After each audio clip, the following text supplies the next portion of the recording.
¿Qué tal? Bienvenidos. Hoy vamos a hablar de un lugar que de verdad parece sacado de una novela de espías. Un país que tiene su propio gobierno, su ejército y su moneda, pero que oficialmente no existe en ningún mapa.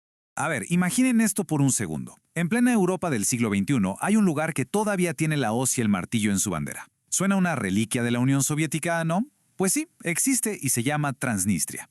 En los próximos minutos vamos a desmenuzar este rompecabezas geopolítico. Vamos a ver qué es exactamente este país que no es país, de dónde salió el conflicto, cómo es vivir ahí, por qué le llaman un conflicto congelado y, claro, qué le podrá esperar en el futuro. Muy bien, empecemos por lo básico. ¿Cómo es eso de un país que no existe? Parece una contradicción, pero vamos a ver que tiene su lógica, o su ilógica. Entonces, ¿qué es Transnistria? Es una franja de tierra bastante delgada que está entre el río Dniester y Ucrania.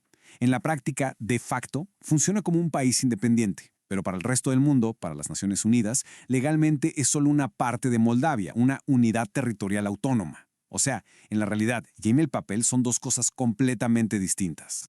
Y lo más curioso es que si uno va para allá, todo parece indicar que es un país en toda regla.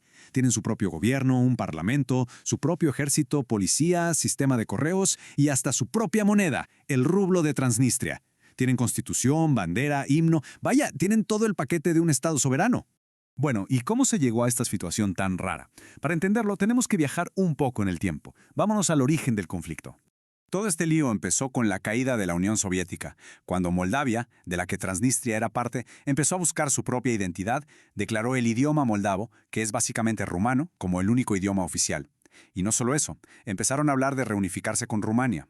Esto, por supuesto, prendió todas las alarmas en Transnistria, donde la mayoría de la gente hablaba ruso u ucraniano y se sentían más conectados con el mundo eslavo. Y todo pasó rapidísimo, de verdad. En el 89 se aprueba la ley del idioma. Para 1990, apenas un año después, Transnistria ya estaba declarando su independencia.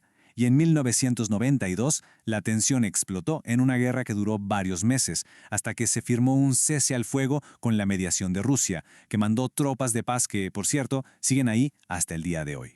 Y aunque fue una guerra corta, fue bastante violenta. Se calcula que murieron unas 1.500 personas.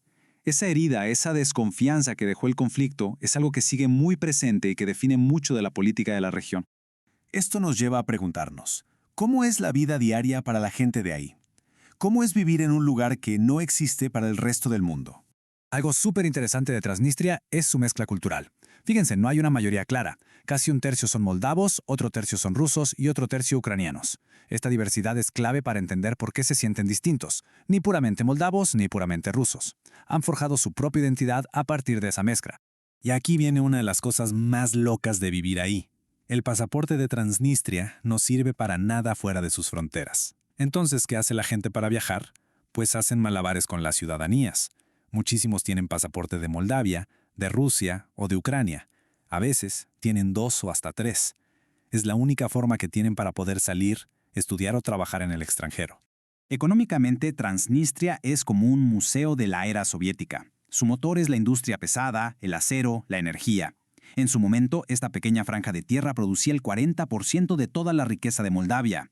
Hoy, la economía está dominada por un conglomerado gigantesco que se llama Sheriff. Lo son todo: supermercados, gasolineras, constructoras y hasta el club de fútbol. Y por supuesto, usan su propio rublo que no puedes cambiar en ninguna casa de cambio del mundo. Todo esto nos lleva a la pregunta del millón. ¿Por qué esta situación se ha mantenido así sin cambios por más de 30 años? Bienvenidos a la lógica de los conflictos congelados. Este término, conflicto congelado, es clave. Básicamente significa que la guerra paró, los disparos cesaron, pero el problema de fondo sigue ahí, sin resolverse. No hay un acuerdo de paz, no hay una solución política. Es como si le hubieran puesto pausa a la guerra, pero nadie sabe cómo volver a darle play o stop definitivamente. Y la razón por la que está congelado es porque las dos partes quieren cosas totalmente opuestas. Por un lado, Transnistria quiere ser un país independiente, o en su defecto, unirse a Rusia.